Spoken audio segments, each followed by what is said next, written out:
పచ్చి మక్క బుట్టకు మంచి డిమాండ్ ఉంది.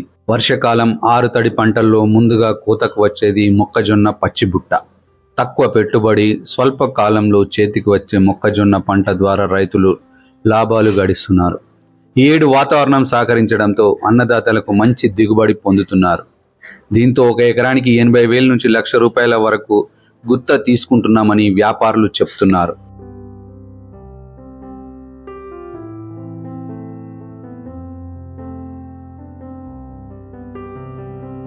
నిజామాబాద్ జిల్లా ఆర్మూర్ మండలంలోని అంకాపూర్ గ్రామం వ్యవసాయ పరంగా జాతీయ స్థాయిలో పేరెన్నికగన్న ఆదర్శ గ్రామంగా నిలిచింది.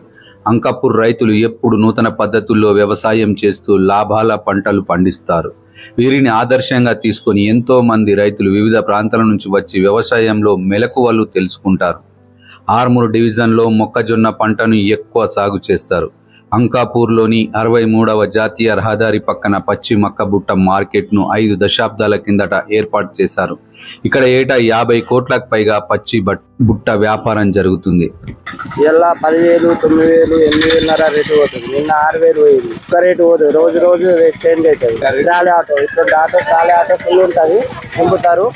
ఇలా 9,500, 10,000, 8,500 3 రేట్లు పోతుంది. వెళ్ళి మేమంటే అక్కడ మార్కెట్ చిల్లర ఉంటుంది, అక్కడ పోయి కుప్ప పోసుకొని అమ్ముకుంటాం.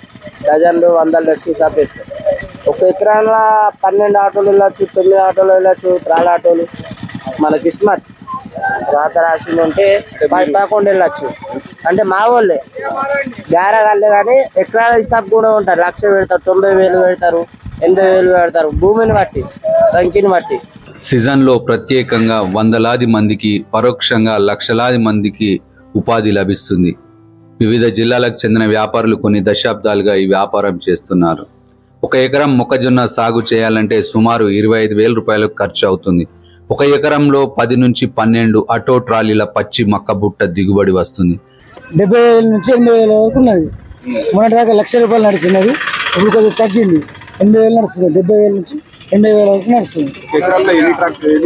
12 వెళ్తాయి, 12, 10 ఎట్లు వెళ్తాయి. కొద్దిగా పలసా ఉంటే 10 వెళ్తాయి, 10 వెళ్తాయి, ఉంటే 12 వెళ్తాయి. అర్రస్ నుంచి మరి ఎట్లా ₹10 లెక్క అంటే వాళ్ళకి అర్రస్ ఇంత పోతా అన్నట్టు ఏమి ఉండదు. ₹100 లెక్క అంటే వాళ్ళకి ఇచ్చేస్తాం. 8,000 పోతుంది ఇప్పుడు ప్రస్తుతానికైతే. 7,500 నుంచి 8,000 అట్లా పోతుంది.